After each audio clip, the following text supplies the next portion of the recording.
I left his mother at an early age, also. And we had to have one of those hard conversations. It was a time I came to pick him up, and he was like, "Dad, why did you leave my mom?" And I just sat there and just cried. I was like, it was all my fault. I was just immature. I was young. Your mother was so much more mature than me.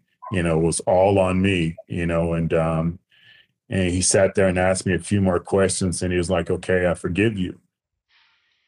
The spankings were a little bit more aggressive, so I knew the difference between a real spanking and maybe a spanking out of anger.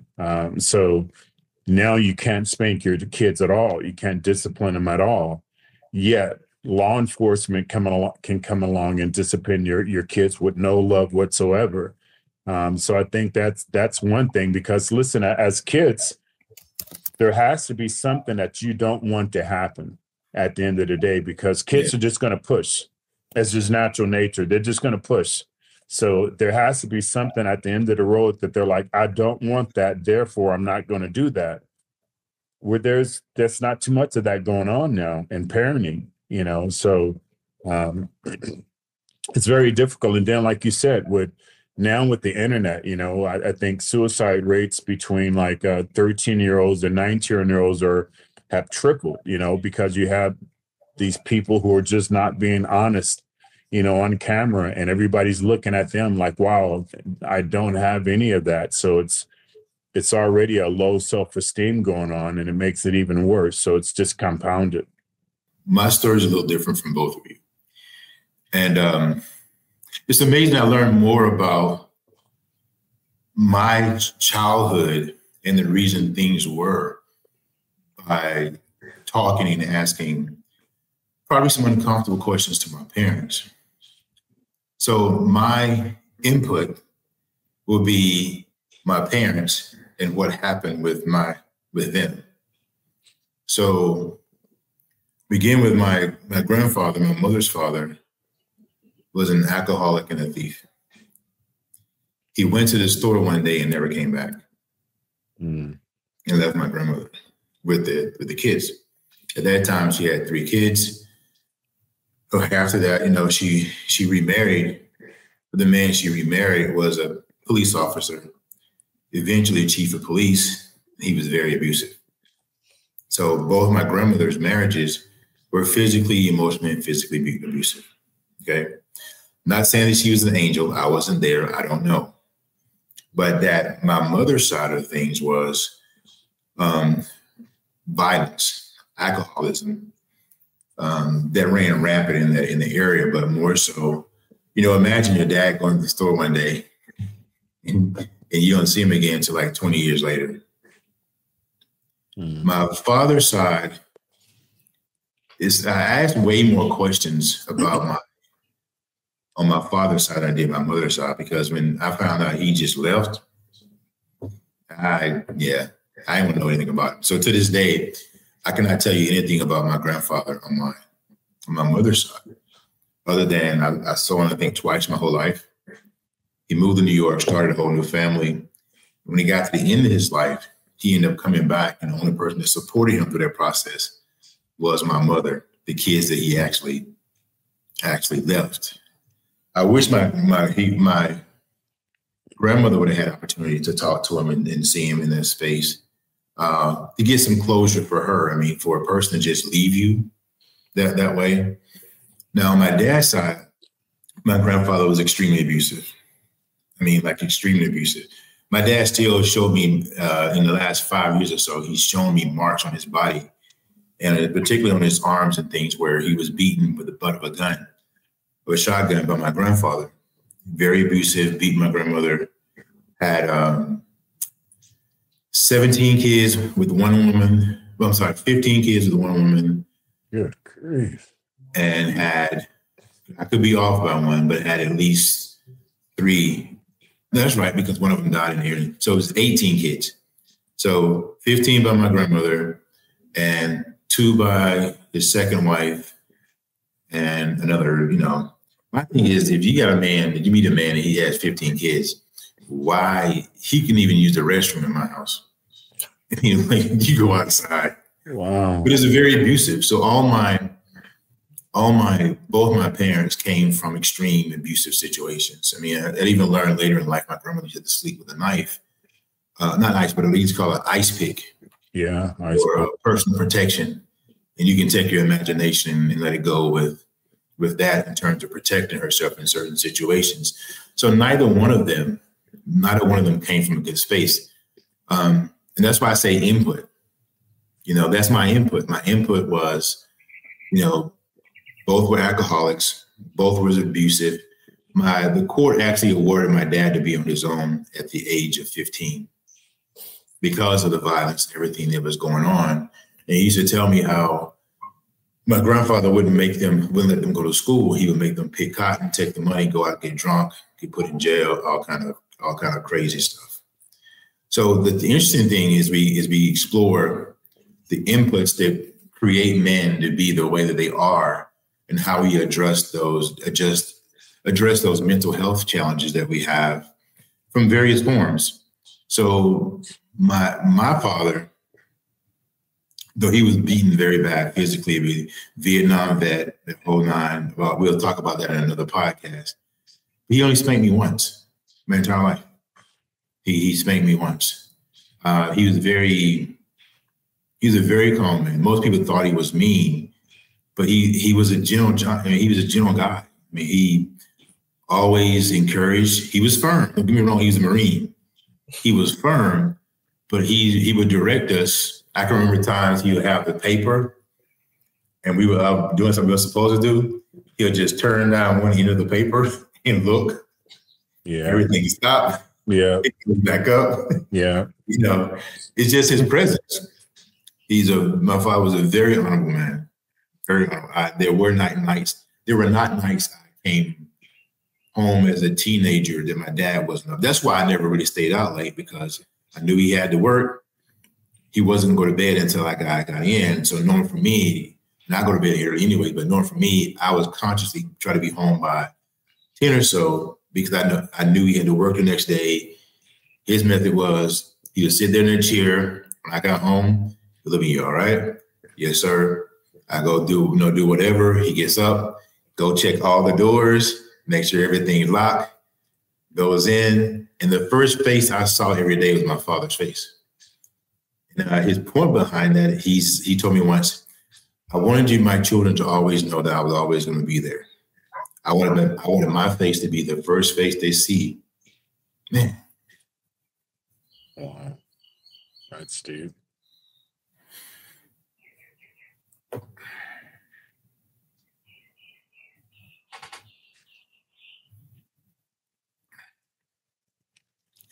So I could have had a very different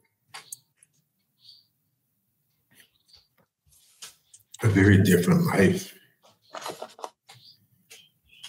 if he had made the decisions to do differently. He's always supported us, always been kind, encouraging. He always provided. Even when things were bad, I remember he took a job as a janitor over a job that paid a whole lot more money just to make sure we had insurance. Because he was big on, my family has to have health insurance. And no matter what happened, to this day, he's always carried life insurance on all of his kids, and ended up having to use it for my sister. But the thing of it is that I want people to understand, sometimes it's just a difference in the choice you make. Think about it. Both my parents, that's why I really don't drink or smoke. Because my dad came from an abusive household, my mom came from an abusive household, whether it was drinking, all that other kind of stuff. He didn't drink. So my dad didn't drink, I didn't drink. My dad didn't smoke, I didn't smoke. My dad is always a very kind man. So in a relationship, that's my mindset. So technically, my input, he told me this, he said, it stops with me. He literally he drew a line in the sand, a line in the sand, and said, my children will not go to bed hungry. They will not go to bed in fear, and they will have opportunities in life. I'll do whatever I can to make sure they're protected, they're safe, and have choices. Now, on the other end, right, so my outcome was different. Greg's outcome was different because there was a father. And correct me if I'm wrong, Flex, but your situation was initially was different than that. I want people to understand the difference in the father being in the life of their children. It really affects the legacy of. I mean, it's very, very different outcomes when men choose to find a way to be a parent, be present, than it is when they just say the hell with it and leave. What was it like in terms of men in your life, Flex? Let's say before 7, because they say a lot of habits and things develop prior to 7. What was life like before 7 that you can remember? Yeah, it's hard because me and my father have a great relationship now, but at that time, I don't know what age he left, but I don't ever remember him being in the home. So that's how soon he was gone. Before I was even old enough to know, daddy. So from there, we lived in Fresno, and he moved to Oakland, and we would either he would come down sometimes in the summer, or later on when we got to be like 10, 11, we would take it's crazy to think putting kids on a bus, but we would take the Greyhound. Just I've been there. Me, my brother, and my sister, 10 years old, sitting on a Greyhound, and we go up there and stay a couple of weeks each summer. So that's the way our life was. And, because like I said, my brother Darnell was just a pure natural athlete. And my dad would always come down during his track meets or his football games.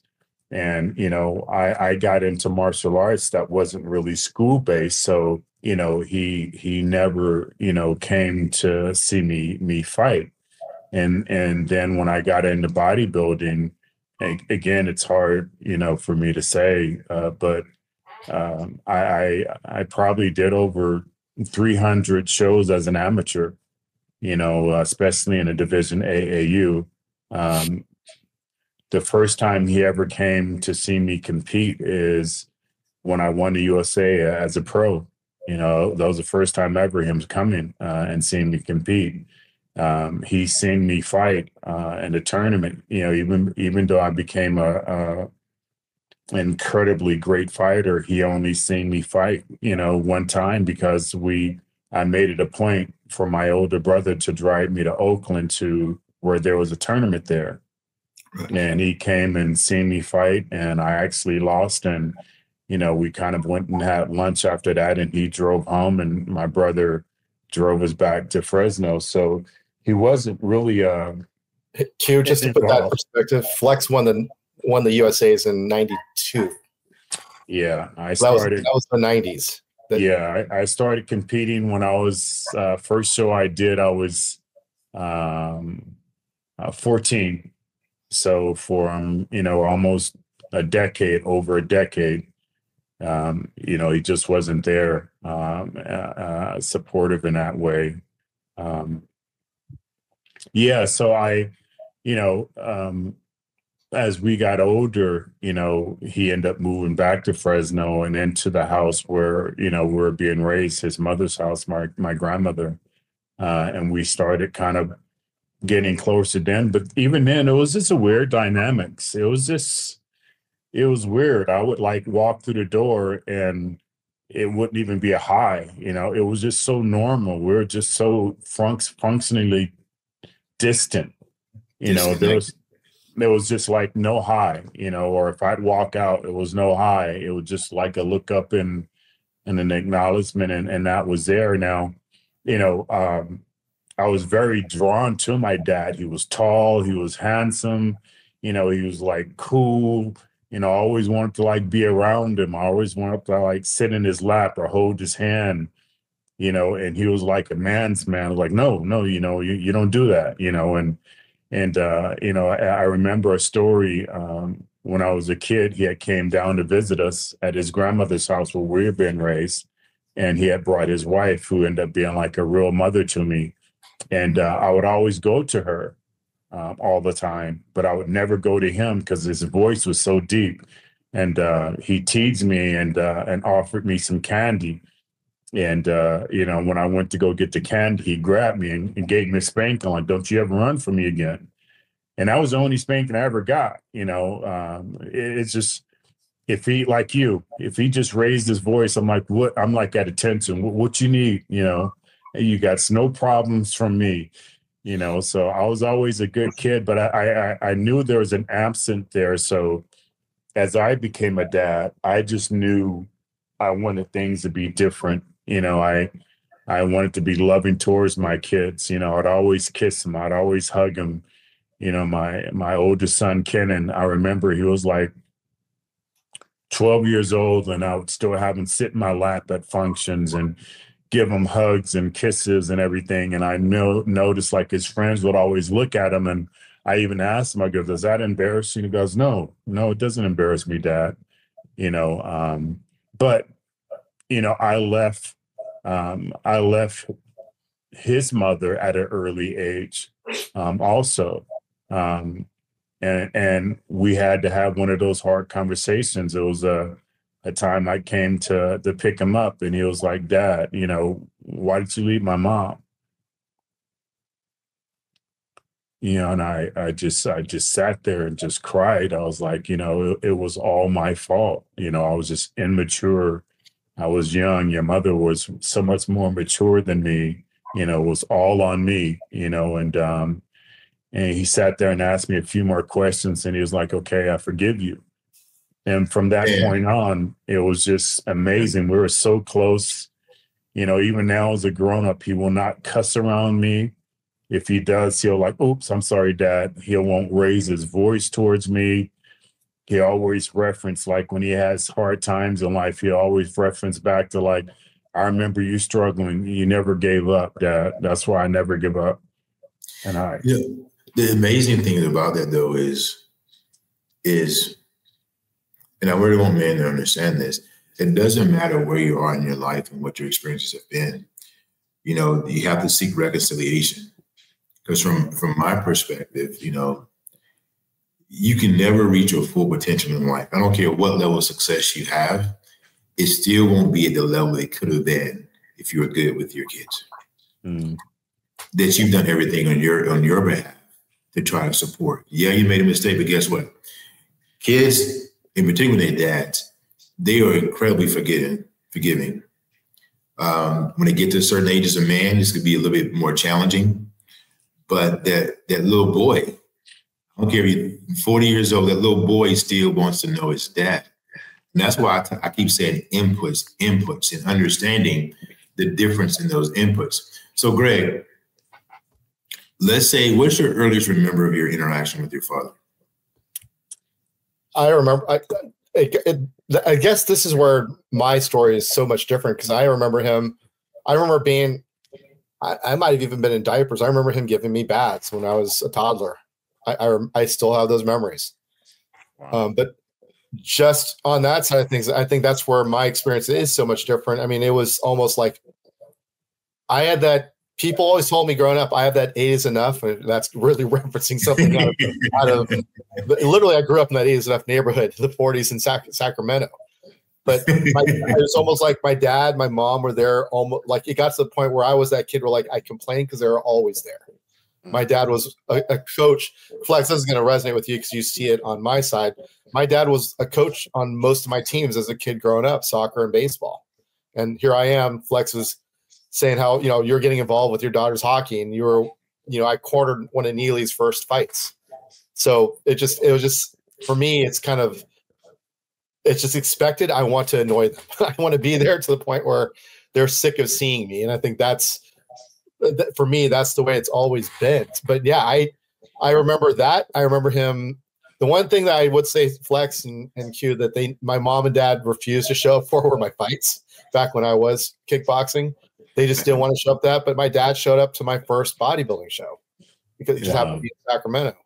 So I remember him coaching me in under-8 soccer all the way to the point where, my journey began towards getting my pro card in bodybuilding.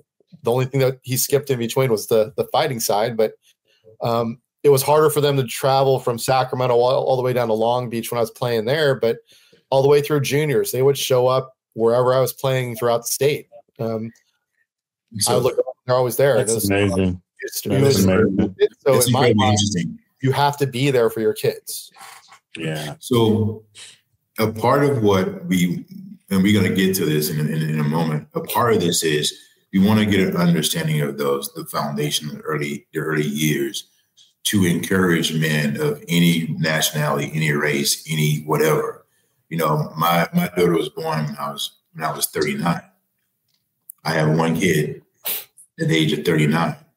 Her mother and I never married. The big thing for me was I was not going to have a kid and be married. That was not going to happen.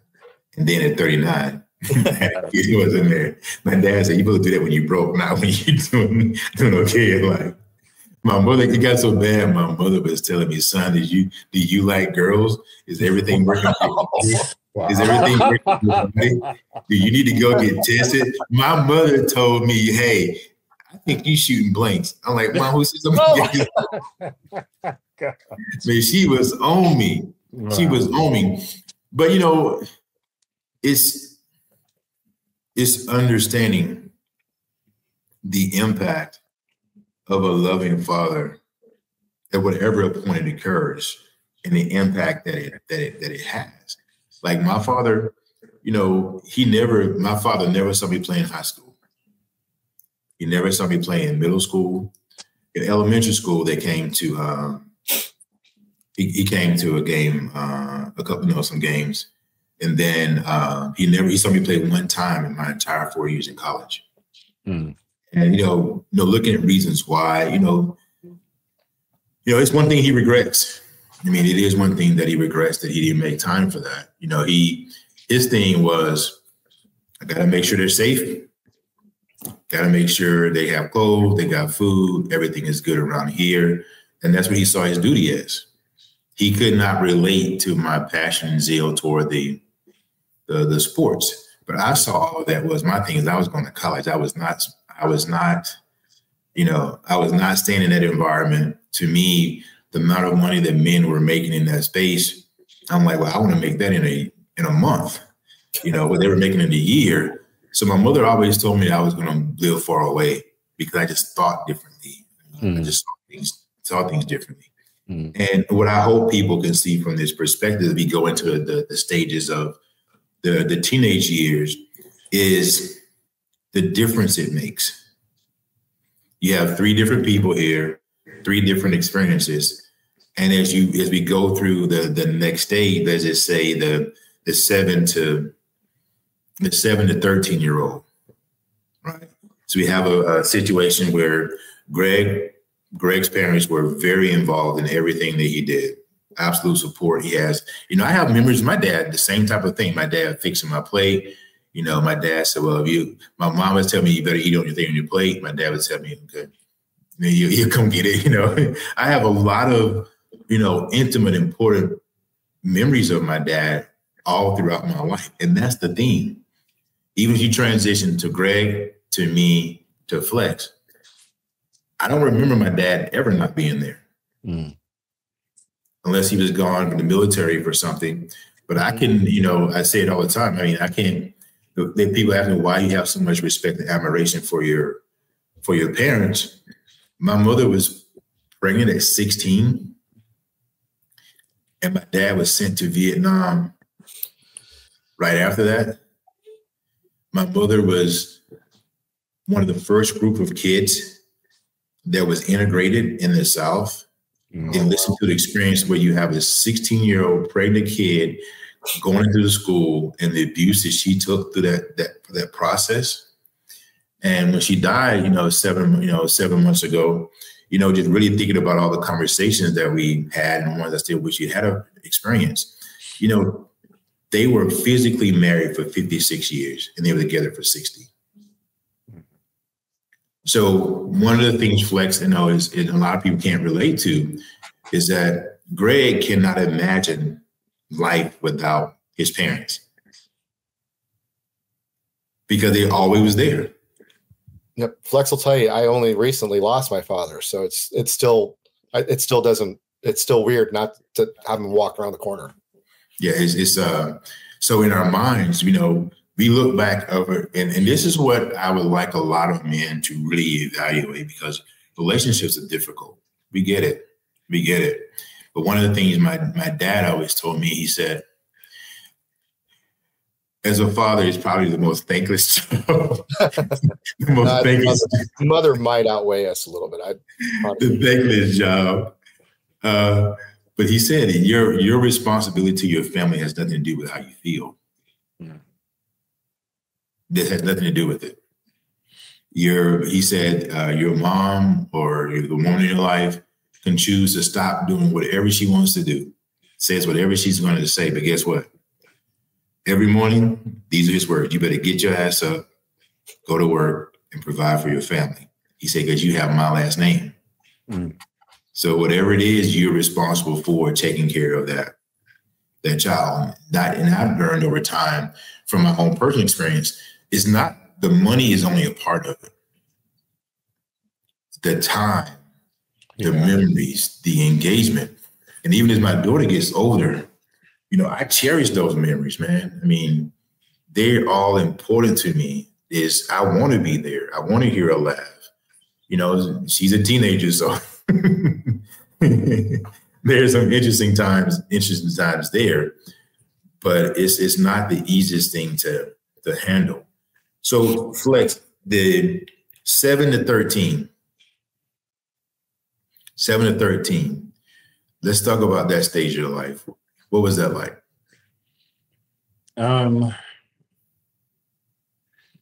Yeah. I mean, it's just, I hate to harp on it, but it just wasn't all good. It just wasn't, back then, you can get paddlings in school, and, because I couldn't perform well school-wise, I would just get tired of getting beat up on a playground from being teased. So I just made a decision that I was going to be disruptive in class. So if the teacher asked me to come and write something on a blackboard, I would just cuss at her. Immediately I get sent to the office. They call my mother. She green lights for me a paddling. So I get a paddling. And then when I get home, I get a beating, and again, my mother grew up in her 40s. She's way more dyslexic than I am. I don't even think they knew what dyslexia was way back then. She was pregnant with kids already. So, I vividly remember this time she was trying to help me with my schoolwork. God, it's hard to say. And every time I got an answer wrong, she would hit me. So now I'm timid on even answering. And, I remember she just made a comment damn it, you're going to be stupid like me. And I didn't really understand what she meant, but now I get it. But, again, I had those hard conversations and learned what my mother's upbringing was. So I was able to forgive her, because, you got kids now that they just give up on their kids. She was always there. If we got sick, she came to school. If it was a fight out in the front yard, she'd be the first one charging, taking a butt kicking, trying to protect us. She didn't give up on us. We just made a decision to go and stay with my grandmother, my dad's mom, and then she started raising us. So on that side, it was just nothing but love. Eat when you want, eat if you want. Always you can go in the refrigerator and eat. Where at my mom's house, no, what are you doing in the refrigerator? You eat at lunch, you eat at dinner, and you eat at breakfast, and we sit down at the table and you eat what I feed you. And I didn't like the food. It was, traditionally just soul food, ham hocks and greens and all these vegetables. I I remember trying to stuff my mouth, would go to the bathroom and spit it out. And I'd do it so many times where she finally caught me. And, I got a spanking for it. But, she was trying to provide. I was just different out of our kids. I was just different. I just didn't like that food where my grandmother literally she's grocery shop for me. All I ate was peanut butter and jelly sandwiches just all day long. And her thing was, as if you eat, you hungry. And if that's all you're going to eat, then, hey, then go and eat that. I mean, for Christmas, they're making hams and stuff like that, just all the toppings. And I just wanted peanut butter and jelly. And she didn't frown on that. She didn't make me feel bad about it. She was loving, she was caring. She was, like I said, I don't know if people can relate to it unless they're, our age, but she was a real grandmother. She had that real grandmother knowledge. It was just no lying to her. It was no getting away with things. You couldn't bring a girl over. She'd take one look at the girl like, get her out of here. She ain't no good. And I'm like, grandma, get her out of here.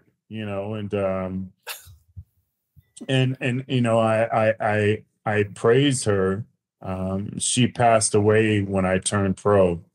And she came to one of my bodybuilding shows, just one. And she was like, "Ooh, you look like a greased up pig." She was as old. She was born in 1909. But my grandmother taught me some incredible things. She was born in 1909. So you got to imagine what she's seen. She's seen all of tar and feathering, people hung with their Johnsons in their mouth and all that. And she just always taught me, she was like, Kenny, there's no such thing as black and white. There's just good and bad people. Right. And, she cleaned homes for white people for a living. And so she just didn't see that, knowing that she grew up in a racial charged world where people were killed for opening their mouth. She's like, it's just good and bad people. It's just evil and good. That's it. And that resonated with me. So I was never racist. Even when my grandmother passed, I didn't do certain things that my other family members did because I just had so much love for her. Right. It's like, can't let her down. Right. Just certain things I just couldn't allow myself to do. It's like, wow, I know I'm not all good. I know my grandmother ain't proud of some of the things I've done, but I'm not going to do that. And I was all because of her. So it was a very, unbalanced life on her side. It was just happiness and love, and we didn't have much. I mean, she would, walk from the block from taking she had to walk a mile after she took the bus to get to the house where she would clean it and walk a mile back. And she would come home with 2 bags of groceries from the bus, and, we didn't have a lot, but it was just like you said, it was just so much love that it replaced that, she just tried to do the best she can with what she had. So, I was able to see both sides of that lifestyle, and I was aware of it, and I was very conscious of those things. So that was kind of, my 7 to 13, and then, unfortunately, right around that age, I got a girl pregnant and had my first daughter, and for whatever reason, I was just so embarrassed because here we are, we don't have nothing. And I'm bringing down this upon my grandmother. And I was just so ashamed that I mean, it was just pure evil, but my first thought was just go and take my life. Okay, and I want to stop there for a second. I want to come back. That leads us directly in to where we're going. And I want to hear that same thing from Gray, because like you, the whole racism piece, it's a tough thing for me because we're around military all the time. So a lot of people in the military, not all, but most of them have a different perspective. Particularly when I was in high school, I had Korean across the street, somebody from Panama, there, and then, whites there, and then, you just always different people. Vietnamese, just always different people. So I really didn't see it that way. But it is, I want people, as you go through this process and pay attention to what we're trying to accomplish here, it goes back to input again. You learn what Greg's experience were, learn what my experiences are, learn about flexing. You can see different opportunities, so to speak. And I'm gonna ask that question of Greg, but before that, keep in mind, Flex, my first question is going to be when we come back. Did anybody talk to you about sex, about protecting yourself, about making sure certain things happen before that occurred? But when we come back to, that's where I want to start. So, Greg, 7 to 13, what was that like?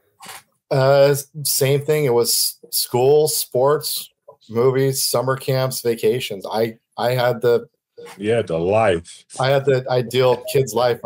Fortunately or unfortunately, the way you want to look at it. But fortunately, like I said, there was no excitement to think of. The things that we could have spoke. Flex talked about his grandparents and what his parents went through. The things that my grandparents went through on two opposite sides of a world war. Then, one side immigrating here, what my mom had to go through that whole process of becoming an American citizen, and my dad going through the whole Vietnam thing and his, at that age, after actually being, interned during World War II himself. He was born a year before the civilian exclusion order, where the Japanese Americans on the West Coast were ordered into relocation centers. So he basically grew up, I asked for his growing up, he grew up in an internment camp in Arizona. Without, in that case, without his father, because his father decided to go and fight in the war for the country that just interned his whole family. So his father went to fight in the war for the Americans while his family were in a camp. I think that's part of what was instilled in my DNA, I guess, or our culture, was they were thought of, the Japanese attacked Pearl Harbor. The civilian exclusion order was signed. They were put into camps. And this was their way of saying that they're called the Nisei, the second generation Japanese Americans. This was their way of saying, we can be just as good of an American as everybody else out there. So we're going to prove it. So, the ones who were in the 100th Infantry in Hawaii, who were already active or reserves, they were rolled in together with anyone who would volunteer at that point, and it became the 100th and the 442nd, which, if you look in your history, was the most decorated unit of its size and length and age in the history of the United States military. Their idea was, we're going to go out and prove ourselves. But they left, their families were broken, were taken away from what they knew, put in these internment camps throughout the Western United States. The men decided they needed to go prove a point for their future generations that we belong, we are Americans. So they left their wives and their children in these camps to go fight a war in Europe. Some of them went to the Asian theater for the Pacific theater to work in intelligence, but they wouldn't allow them to fight in alliance because they look too much like the enemy there. So let me ask you this, Flex. What can you, I'm gonna come back to you, Greg. What can you tell me about your grandfather? Which one? I was talking to Greg, Flex. Oh, on my mother's side, because they came from a broken home, I never knew who my grandfather was on my mother's side. On my father's side, because, like I said, we were raised in that house. He passed away at an age where I barely have any memory of him. I remember always asking my grandmother, what was he like? And asking my dad, what was he like? But I don't I can't even form, a interaction with him because he passed away at such a young age, early age. Yeah. Hold on, he gonna cut this piece. I gotta plug in. So one of the things I found interesting is that you think about it. So Fleck's grandfather, he passed away at a very young age. Greg can tell you all about his grandfather. All four of them.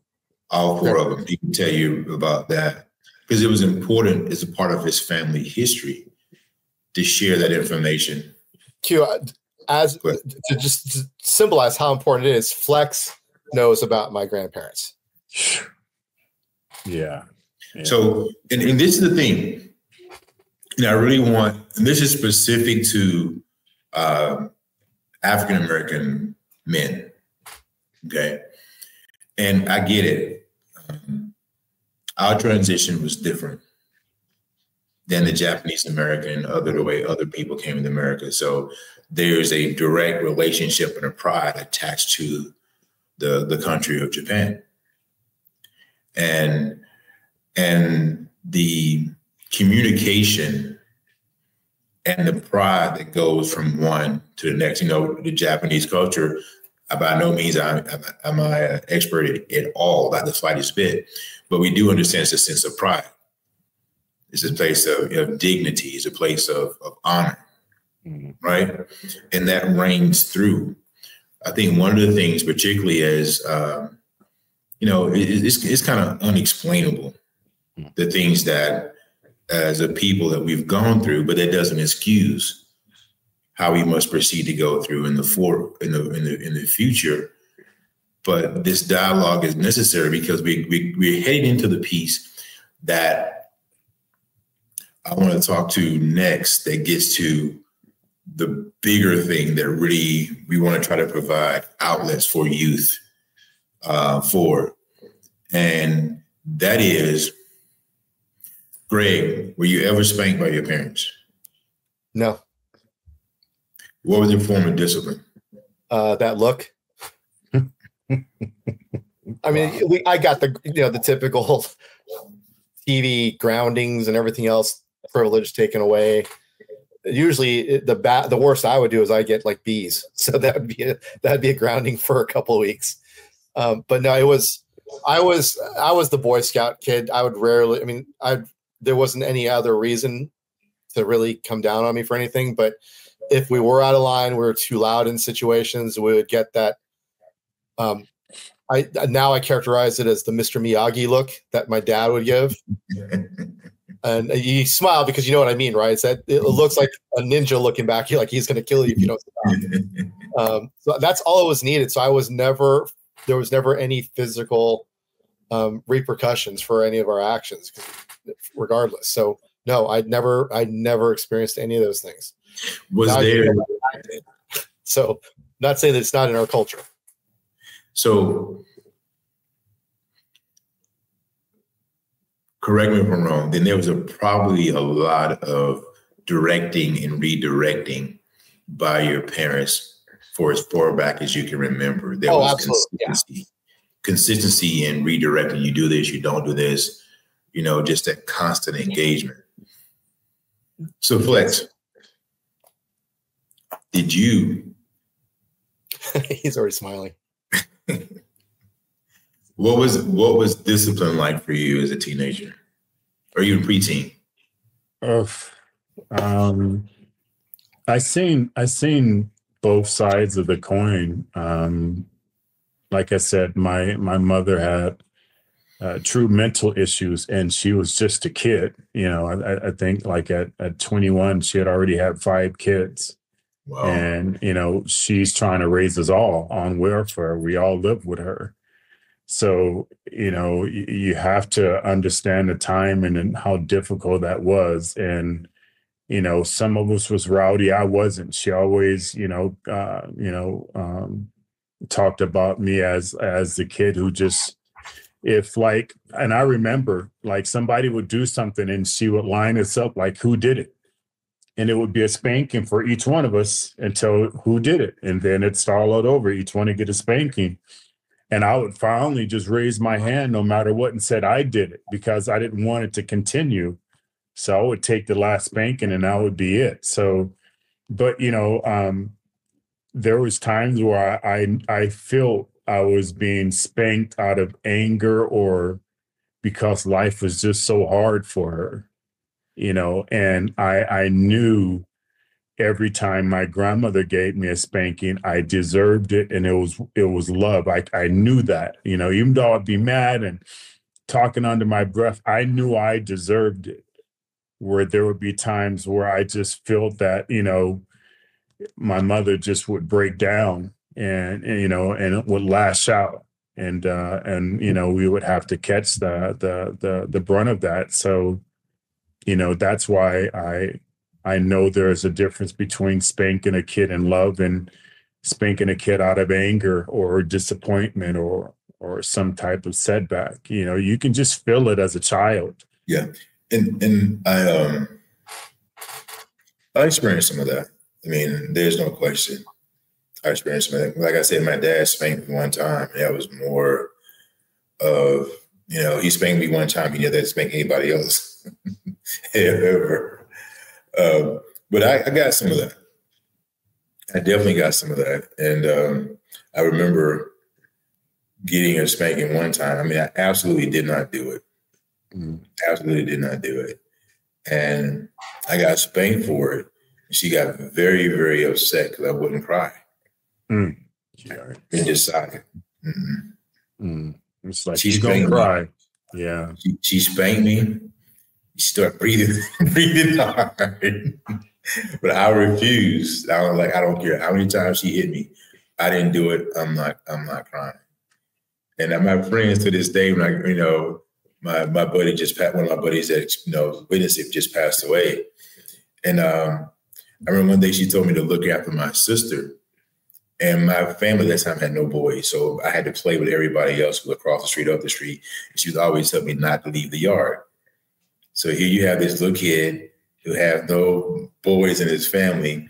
He has to stand there and look across the street at the park or his friend's house where everybody's playing football or baseball or, you know, doing whatever. And I just got to sit there and watch. So I made the decision very clear. I said, you know what? A beating lasts 5 minutes and I can play all day. So I just, I would just go play all day. Mentality. Wow. Come home, get my beating, you know, whatever. Whatever. One day I was supposed to watch my sister and I was across the street playing. My sister got out in the street and got almost hit a car. Everybody was and my mom ran out. You supposed to be watching it. She went and cut these tree branches, braided them together, beat me with them in front of everybody, went and got another one and beat me again. And I got teased about that my entire life. You know what I said? She didn't get a hit. I got to play. That was just my mentality. You know, hey, wow. You know, we all made differently. We all made differently. I definitely got spankings. I got spankings. Mostly 99% of them were by my mom. And sometimes they were frustrations of life. Like I said, they were married for 56 years, but anybody knows a relationship is not always that. And, you know, she came from an abusive space. So my dad's experience was not to do so. My mother's experience was, if you breathe wrong, you might get beat with you might get beat with a shoe. But they came out of a place of abuse, right? Yeah. They both came from spaces of abuse. Yeah. My mother handled it differently, and I was the recipient of most of that. I'm the oldest, so I was the recipient of most of that. I told my sisters, you know, many times, my younger brother, I took a lot of beatings for you guys, But it leads us into two things. Number one, Greg, did your parents ever talk to you about? No, I know where you go with this one.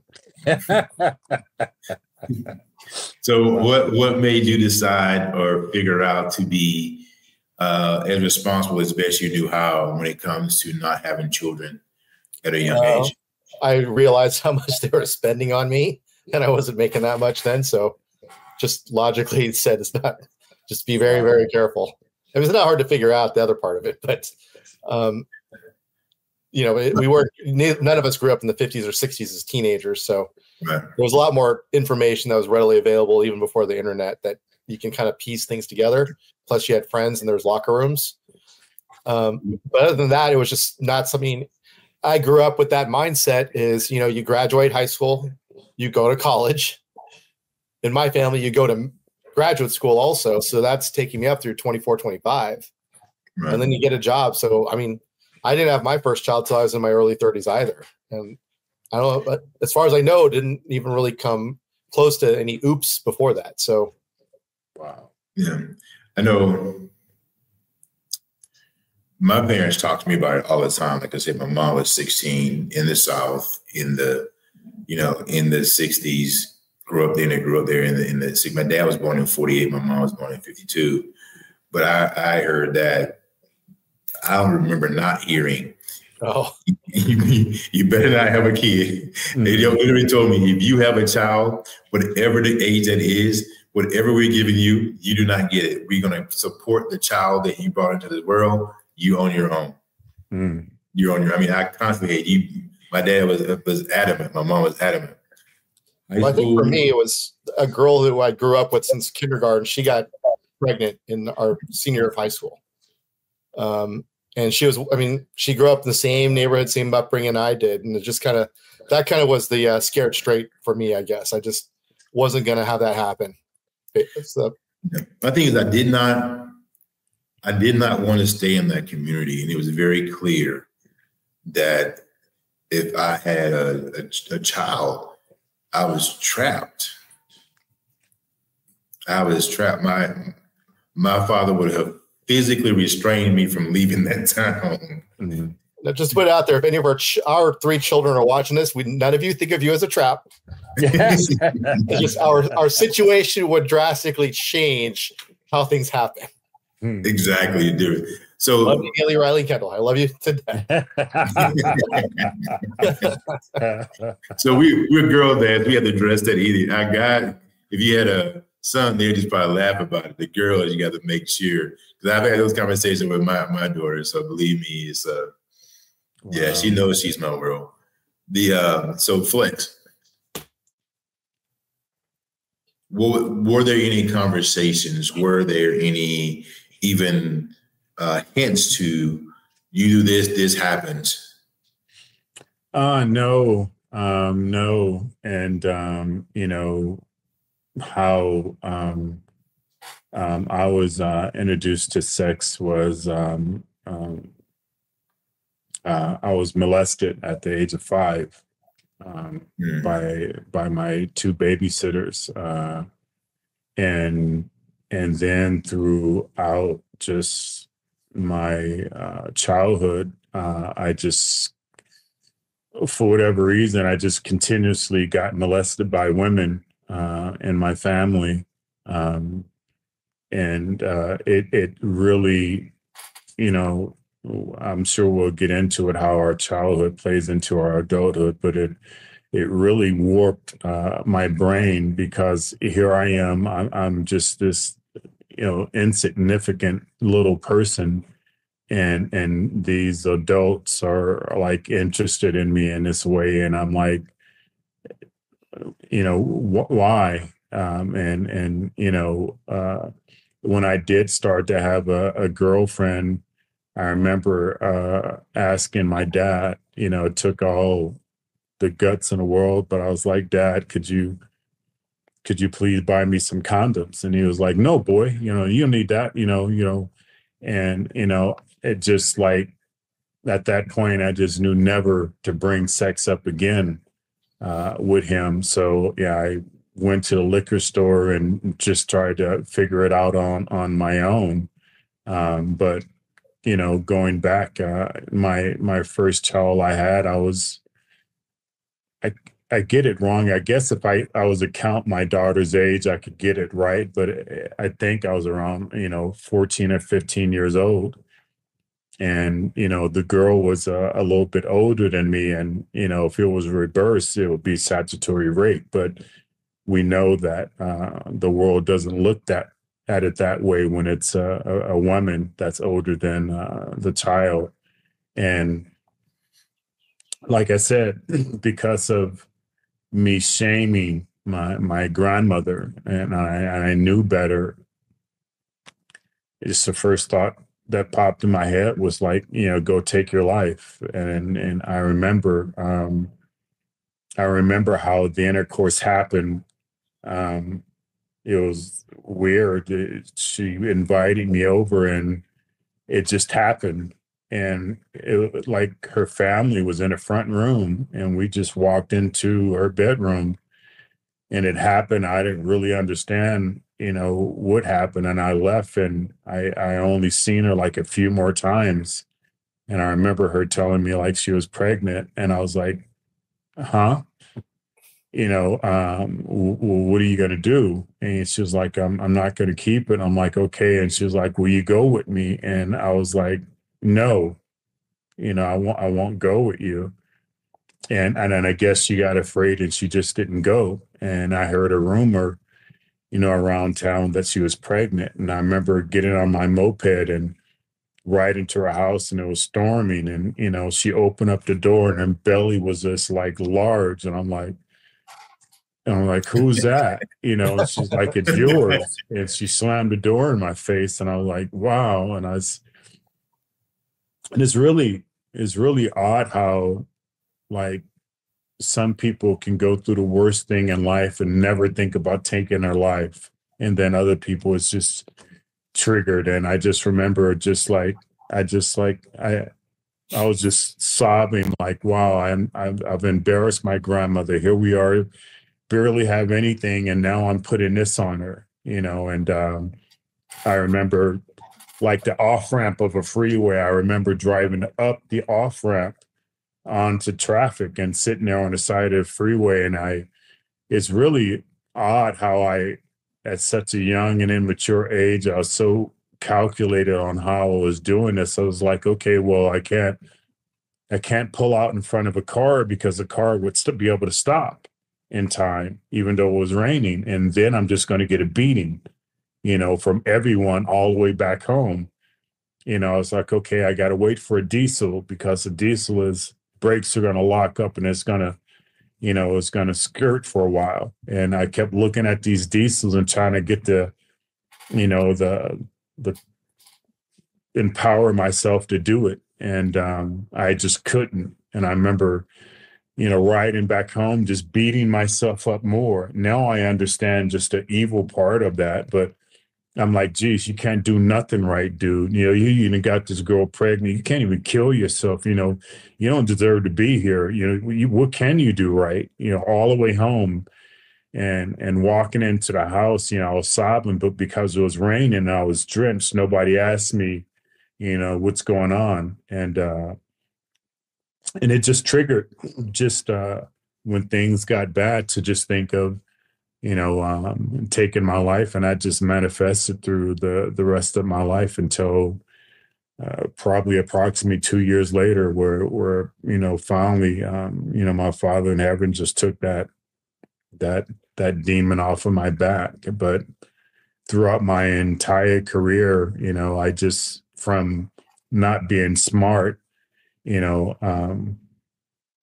had like no confidence in myself, and learning at a young age that people would take advantage of you. Women, just took advantage of me. So when I started competing and having somewhat of a body, I just thought, hey, it's just normal just to have sex, and just have sex with just random people. And then I remember thinking, well, you guys took advantage of me my whole life. Now it's my turn, to take advantage of you guys. And it was just a vicious cycle. But again, it's really interesting how your childhood kind of plant seeds in your adulthood, and it affects you tremendously.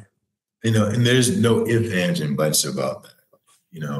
As I going through, I do a prison ministry and I work in recidivism. And as I go into prison and I talk to these different guys based upon where they are, they're like kids again, man. In certain frames, certain sects. In other sects, prison is very violent. Mm. It is beyond violent. It is beyond war. It is in many spaces, it's just, actually it's where you send people to become criminals. Yeah. This is really what it amounts to. It brings you out. It's almost, prison is almost, you got to be savage in certain situations. Yeah. And it forces you to choose a side. But a lot of those is they go through certain situations where, a lot of people are broken, but a lot of those who are able to get through, everything goes back to the childhood. Everything, even, my stubbornness, I'll tell you absolutely 100%, a lot of the success I've had in life and a lot of the failures I've had in life is just sheer stubbornness. There's just certain things in life. I'm just, no, it's not. Hey, I don't care what happens. It's not going to be this way. I don't care how to figure it out. It's not going to be this way.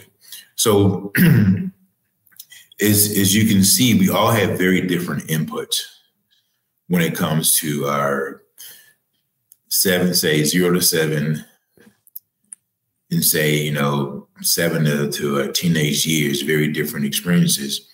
I remember for me, when I was attempting to engage in my first experience, I'm all excited or whatever, I'm trying to join the club with everybody else in school. And I'm just fired on. It was pre-planned, all this other kind of stuff. She was older than I was.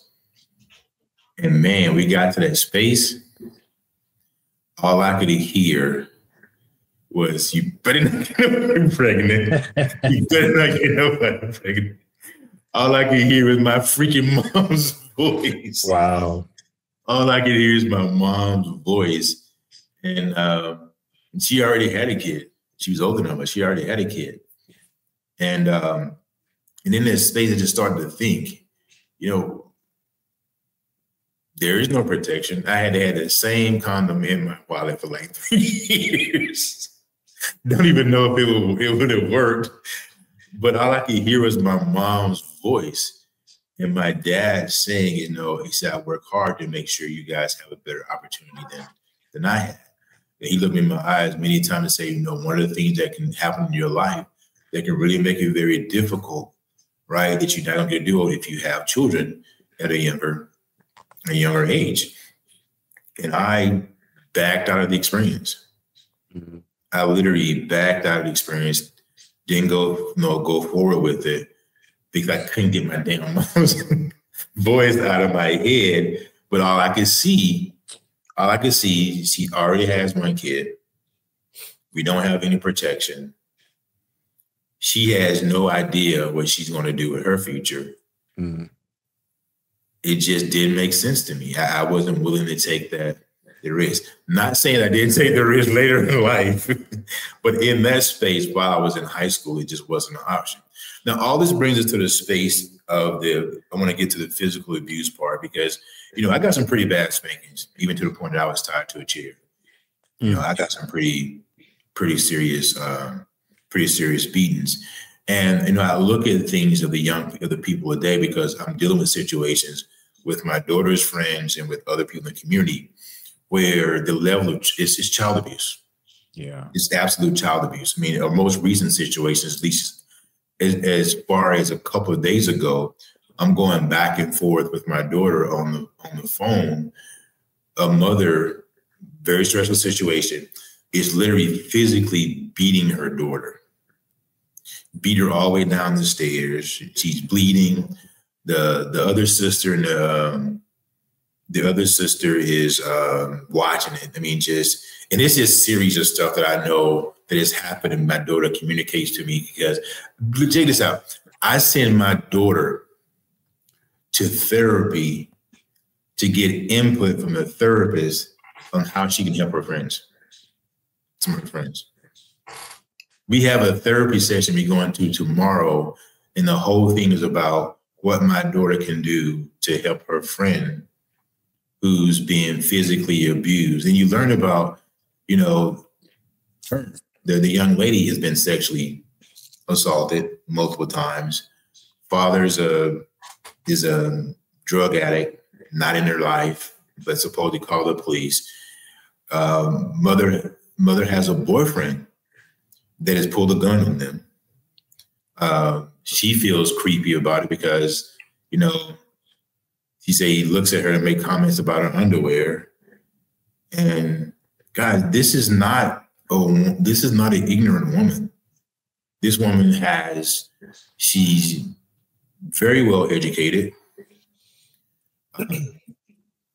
lives in a very nice neighborhood, very nice home. But then all this anger, all this anger, and the kids don't have an outlet. So what worked for you, Flex, in terms of dealing with the challenges of your life? What worked for you to kind of, because you had a situation where you had to fight, all kinds of things happen in school, had to deal with the whole bullying part. So you have situations today where kids are being bullied in school, bullied at home. Mm-hmm. Social media is not the best. So my hope and my thoughts were, what advice can you give? And I want to hear from Greg specifically because he's done an amazing job with his girls. But what can kids do in this stage? I mean, what do you do with this? Even as a parent, observing and hearing about these things that's happening with your friends, children's friends. What do you do? I mean, do I call CPS? Do I call 911? I don't even know where the kid lives. But I do know, I believe that athletics, I do believe that engagement in something gives them a space to deal with it better. But I mean, what recommendations do you have? Because these kids started having, from those spaces, suicidal ideations. They start to devalue themselves. Yeah. And then in school, they label them as this and label them as that. Because even with you, they labeled you as a certain thing. And as our teachers deal with our kids, they're seeing the kids with the behavior, but, they don't look at what is the root cause. Yeah. What is the root cause? Because it's not normal for kids to behave the way they're behaving. Yeah. There are a lot of situations. So what are your thoughts? I mean, what advice can you give or suggestions you can make around what did the kid do? Me or Greg? You first, Lex. God, man, that's different because my outlet was my grandmother. I mean, my mother allowed me and my sister and my brother to go live with my grandmother. So we were taken out of that environment. And like I said, it was completely different, live with my grandmother. So that was my outlet. And again, I give her all the credit in the world for me not being a worse person, for me not being in prison. In some of these situations now that I hear about or have talked to kids about, they don't have one. And like you said, sports, sports is not even like a possibility because they just don't have no money, just can't, it's like, both situations. But, when I grew up, I didn't know anything beyond my block. My block was it.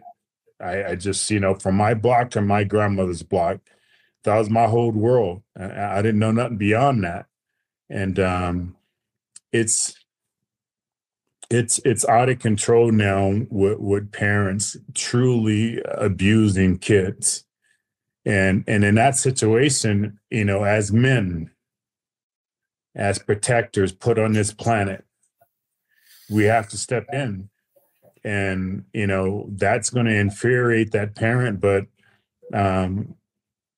we have to think about the child. And there's so many triple standards because we know that there's so many foster homes that these kids go into, and it's just amplified. Yeah. So, you know, it's like, are you taking this kid out of the fire and putting him into the furnace? You know, it's we just have a broken system now. You know, I truly don't know the answer. I know, wow, if they're being beaten to the point of blood, geez, you just gotta step in.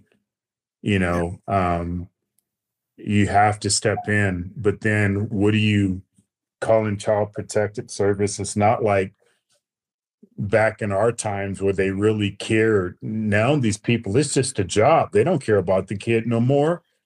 You have families now that take in kids just because of the money, and they abuse the kids. But, you know, I'm just lost when it comes to that. So I'll ask our audience, you know, this is something that we're going to revisit because it's a domino effect. Truly. And many people want to create a better situation, or saying that, you know, whether it be education or whatever, the people not being on welfare and doing these all type of things. You look at the foundation of this. They come into a situation where they are mentally, emotionally abused. And then they're supposed to go to school and try to learn. Yeah. Right? And then that's a space of being bullied.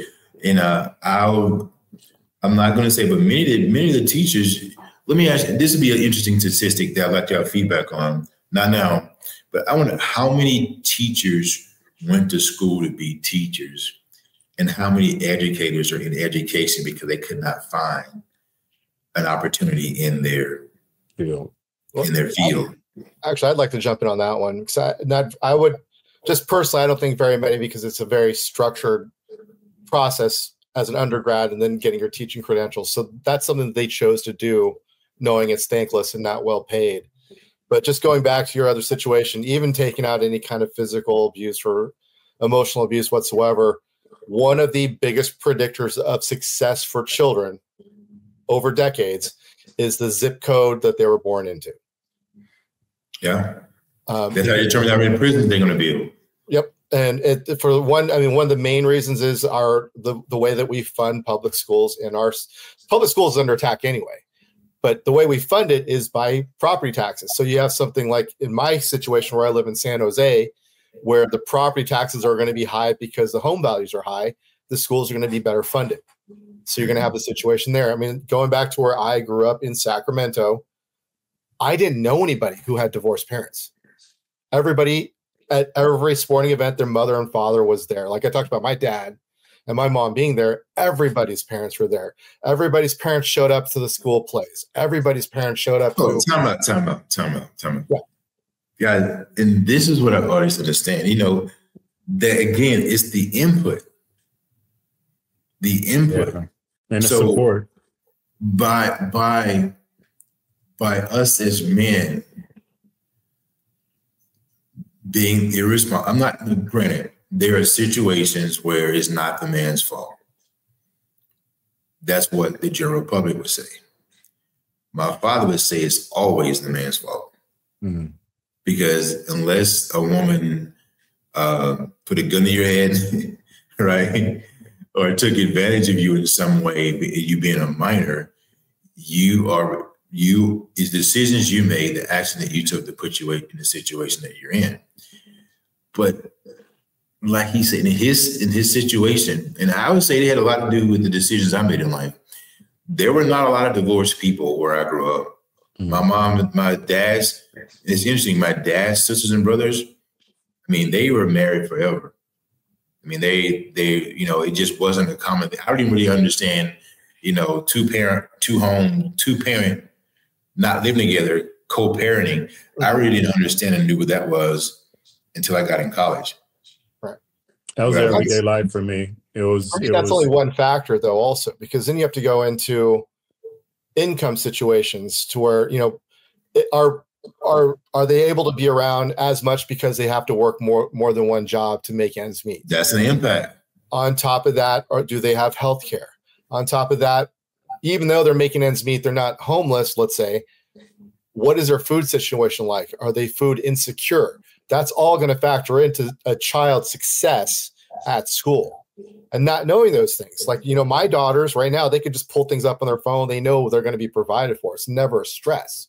Just not knowing that will negatively affect your scholastic abilities. So right off the bat, you're putting kids at a disadvantage, and that just compounds generation after generation.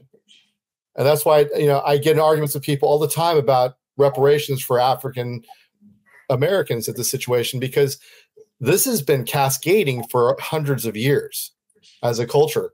I can go back, I can trace my lineage hundreds of years, literally.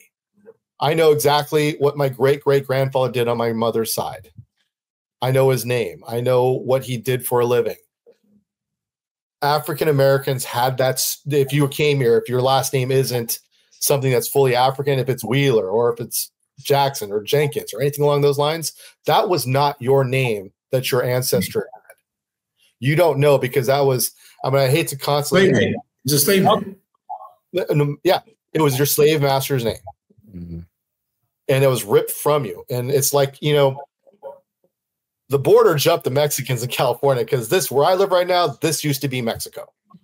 They didn't jump the border, it jumped them. Mm-hmm. And just like Malcolm said, how many years ago, you didn't arrive on Plymouth Rock.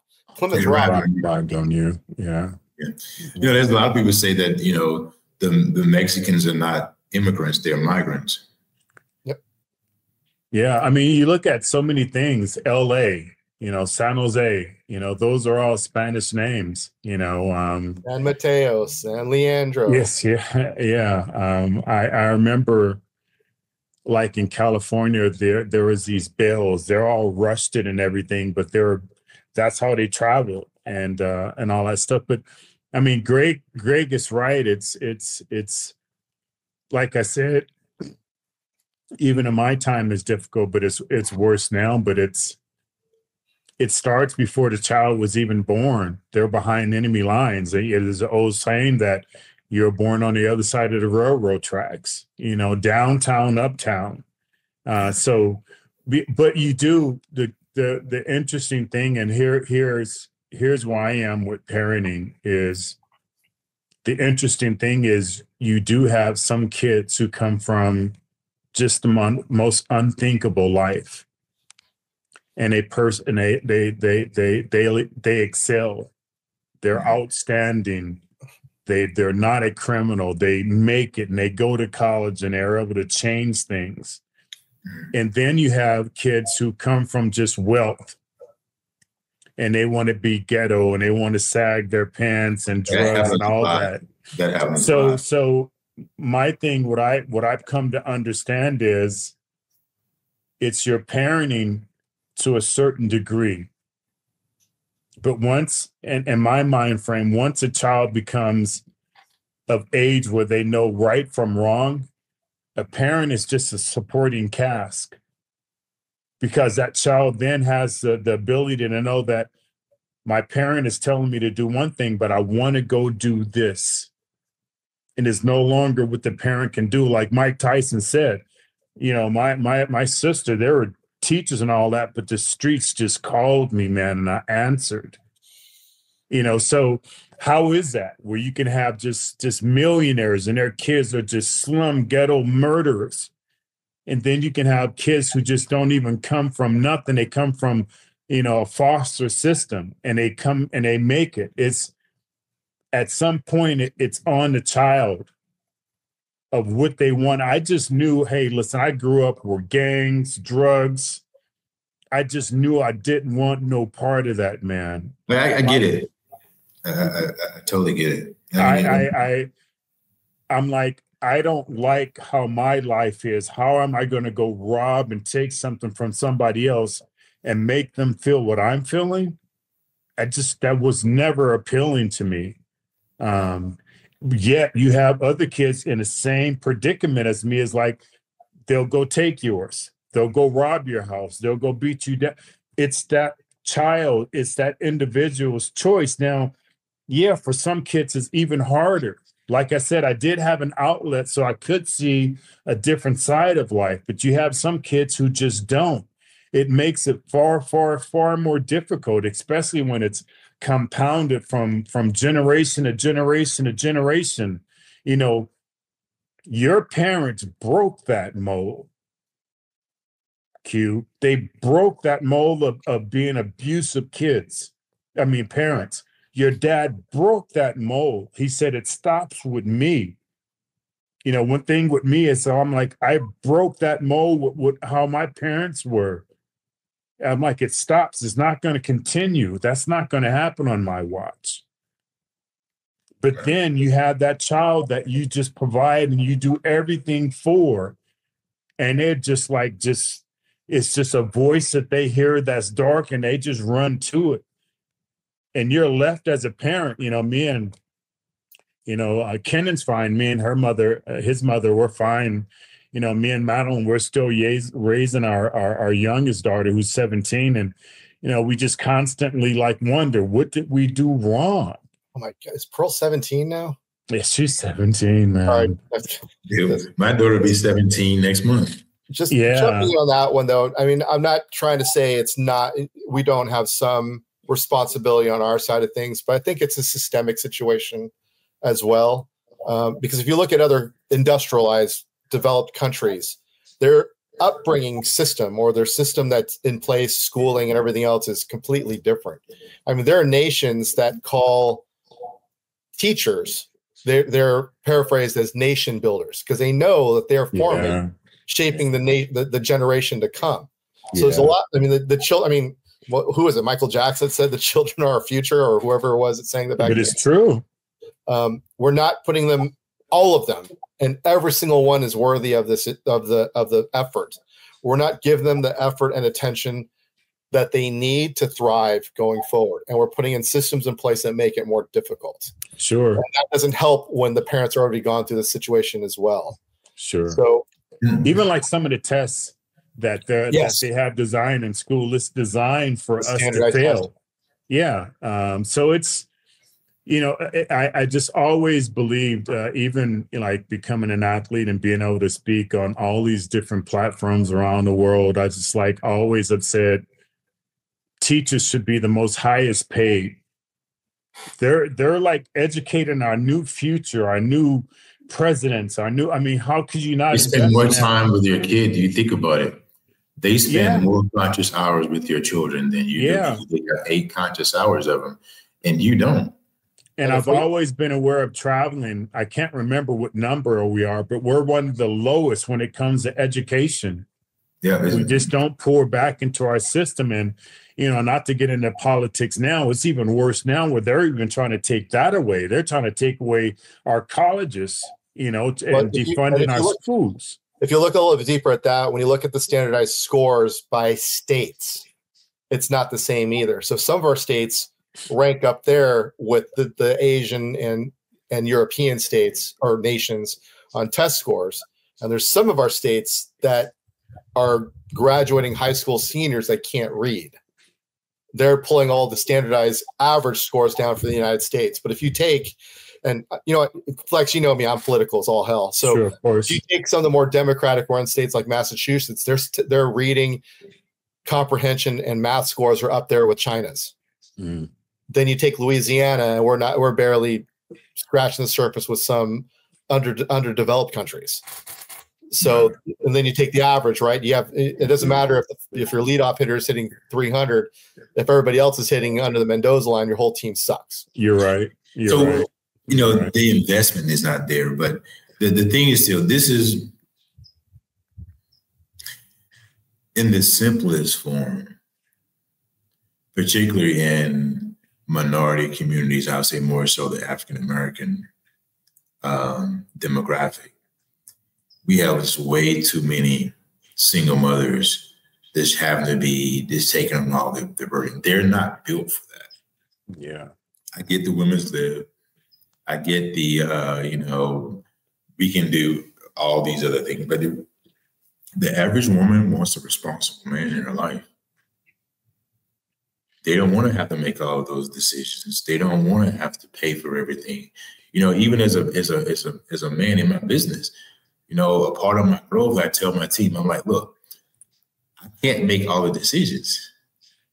If I have to be a part of every decision that's made, I only can make so many good decisions in a day.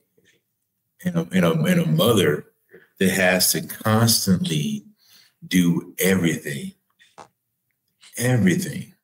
is very, very tough. And, I don't think it's right. Okay. And I think that's one of the biggest challenges that leads to some of the abuse that we're seeing is because of that. But in that same breath, at some point, not trying to be offensive to anyone, but at some point, there has to be a level of responsibility on your engagement and who you choose and how many children that you have. And, that whole scenario, there's a mentality that I won't say it out loud right now, but at some point, you have one, okay, got it. You have two, okay. But when you keep going on and on and on, the same type of scenario with different fathers in different situations, and it's your fault. Yeah. It's your responsibility because you're making the same decisions. You're not respecting yourself, and it goes to the kids, and it just becomes a cycle. Yeah. But the abuse guys I'm talking about. The abuse I'm talking about is not in areas of low income. They're in areas where the houses in those particular areas, $300,000, $400,000, $600,000 homes. Jeez. I know that's a shack on the street in California. Yeah, but that's what mobile homes are going for in California. Yeah. But in Texas, $300,000, $400,000, $500,000, you can get a pretty. Oh, I've looked. Believe me. Now, just to push back on that a little bit, I get that, and I would never slight a single mother for putting the effort in. Absolutely. But I always go along with the saying, "It takes a village to raise a child," because I know from my personal experience, my mother and father were there, obviously, that's been told, but my aunts and uncles also contributed, even with their own, even when they had their own kids. My grandparents were involved. My grandmother drove me to a tournament one time.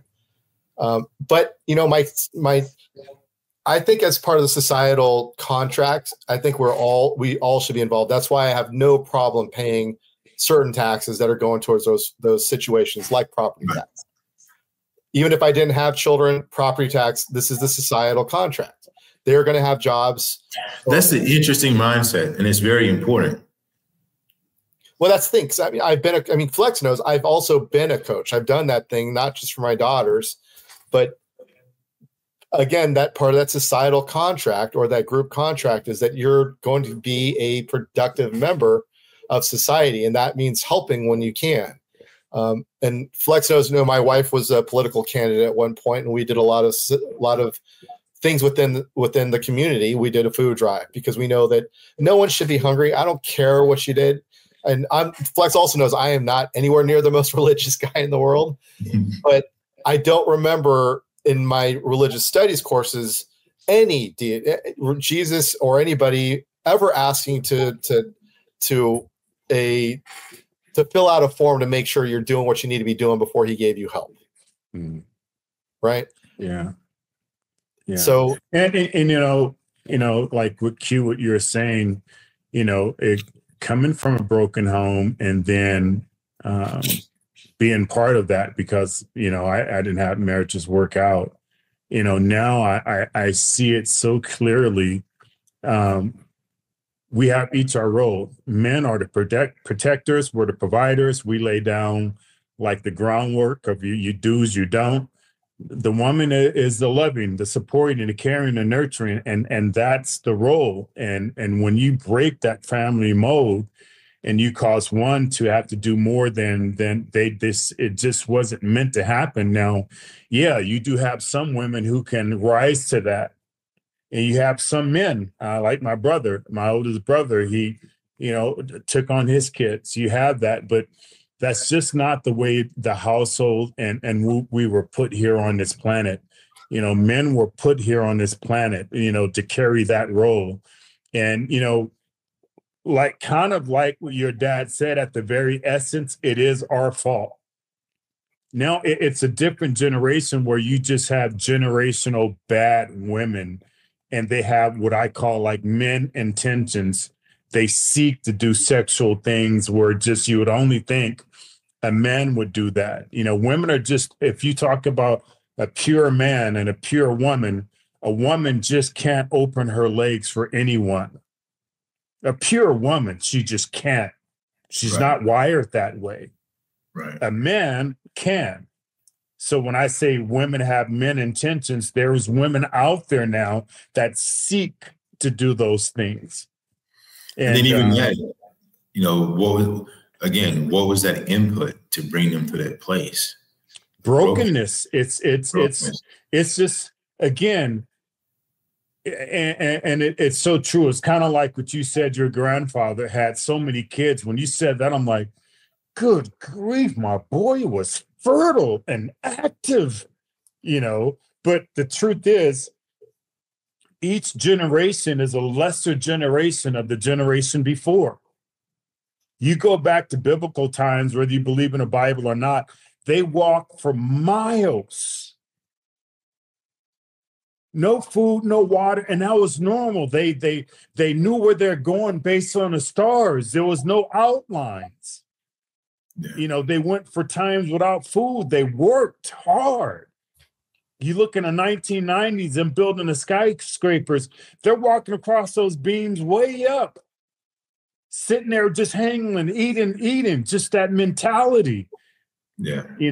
So there's a weaker version. So when you think about the women, there's weaker versions of women. You have a woman who was born, who didn't have her father there. She was mistreated. That daughter grows up into that life. She's a lesser woman. And now you have it to where like women just don't even care. I mean, you got such scenarios where women are just killing their kids. Yeah.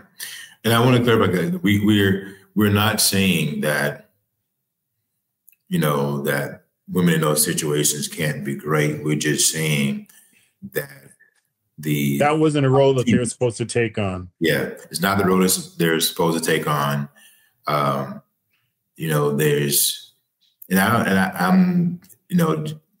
generalization, is kind of a danger, but it's a fact. I just don't believe that the average female want to do it all by themselves. And I don't believe the average male wants to do it all by themselves. I don't think anyone wants to do it by themselves. No. So, some people want to do it together. So it's like, the end of the day, guys, and I'm open to anyone that has input in our comments. We have an issue in a lot of our communities. It's not all, it's not all. First thing people want to relate problems to like this, some of the abuse, they want to say that they're low income, uneducated, all this stuff. The situation I'm talking about is not that. Yeah. One of the things I learned, parents with money is just the kids are better at hiding it because they have resources. Is know that there are drugs and things in the lower income place, but guess what? They're just more sophisticated drugs in the areas where they have money to spend. They have multiple personalities. They have the personality around their parents, the personality around their friends, the personality they have when they're in school. Then they have a personality of being on social media.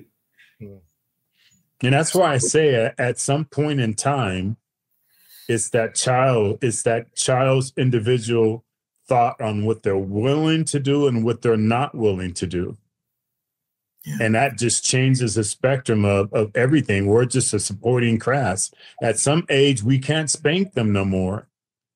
But that's my whole point, because the situation that we're dealing with now, the kids are 16, 17 years old. 16, 17 years old, going through this type of physical engagement. You talking about the one that's been beaten? Yeah, it's not just one situation. There's several situations that you have these, particularly now the boys are a little different. I mean, you have to be, if your mom trying to beat down a 16, 17-year-old boy, you got to deal with something different. You got to deal with something different. But a woman that's physically, bigger than her, their daughter, more knowledgeable about certain things and that type of aggression, and I'll say this, we are very open, guys. We don't have the solution. It's obvious we don't have the solution. The intent is to bring awareness about it, of what we call the input, the input that our kids are getting from the beginning and our participation in that. I am a firm believer that grandparents, you have an opportunity, if you didn't get it right, to participate in your children's life, in their kids as a grandparent, to help manage that input.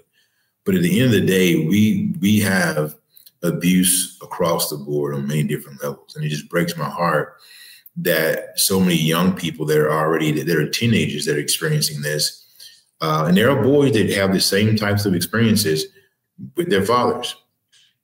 There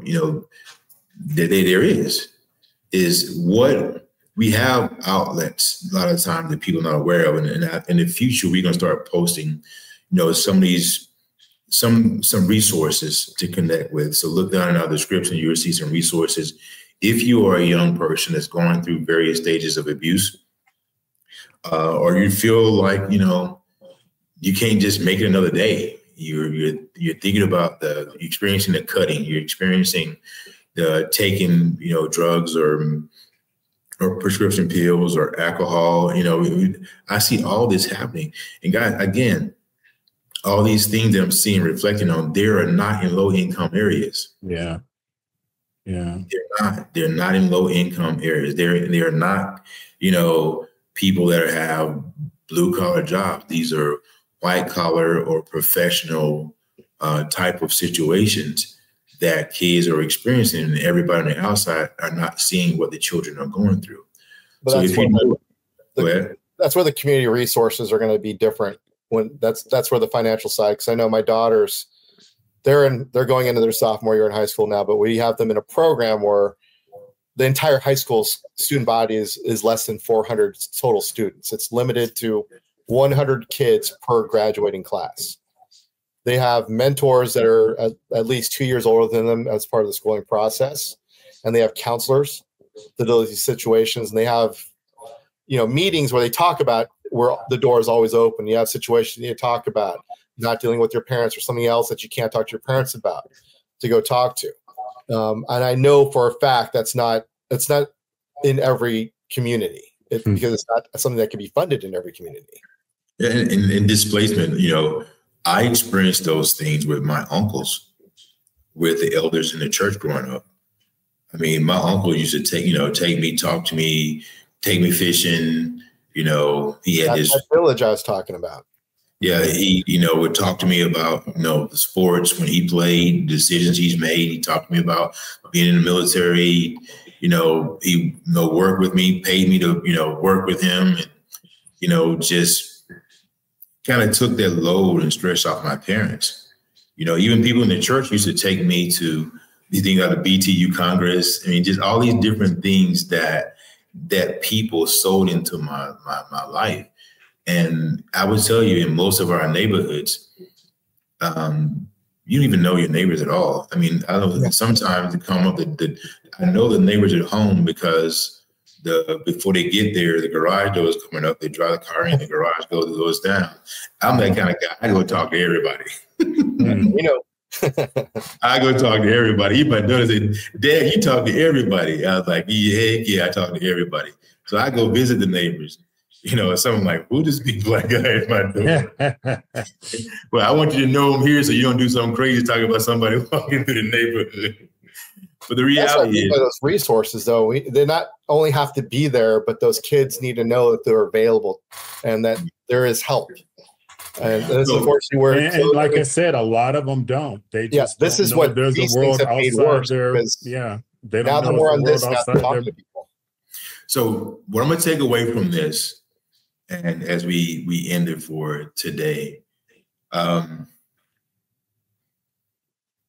is that if we found a way to put resources into the schools to make it a part of the communication, whether it be posters, whatever it is, letting them know, hey, if this is your situation, you can anonymously call this space, because it's damaging our kids. If it's damaging our kids, it's damaging our future. Yeah. Mm-hmm. And I mean, it's seriously wounds. And it is my hope, is my prayer, is my wish, is that as Americans, I don't call it Japanese, I don't call it African American, I don't call it Asian American, I don't call it Hispanic American, German American. We are Americans. We in a place. I understand the background, but as a people, as a human, if we could find a way to try to get the best out of everybody, we understand that certain people, no matter what culture you come from, are not going to do well. But if we invest in resources into all these various groups, the stronger the education is, the more prepared our children are, the better chances we have to come back as a country. Mm-hmm. Because many of the things they're talking about reviving, that stuff is gone.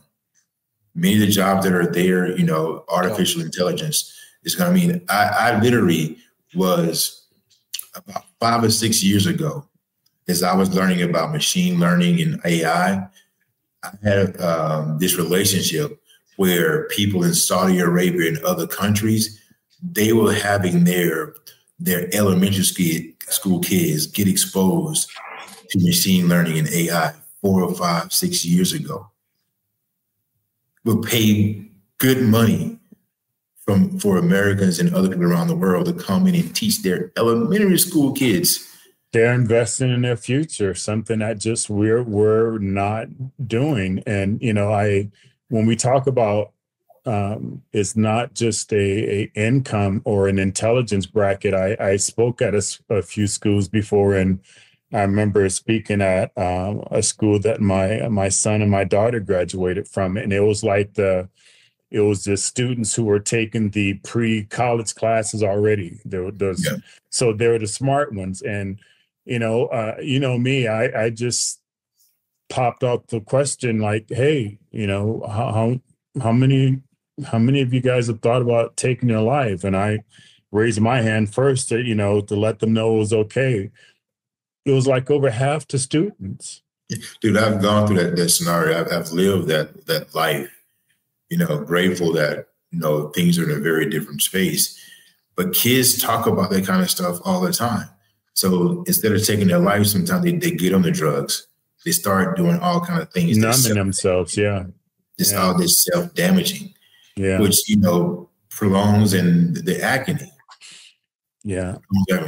So we want to thank you guys for your time. Thanks to everybody that listened.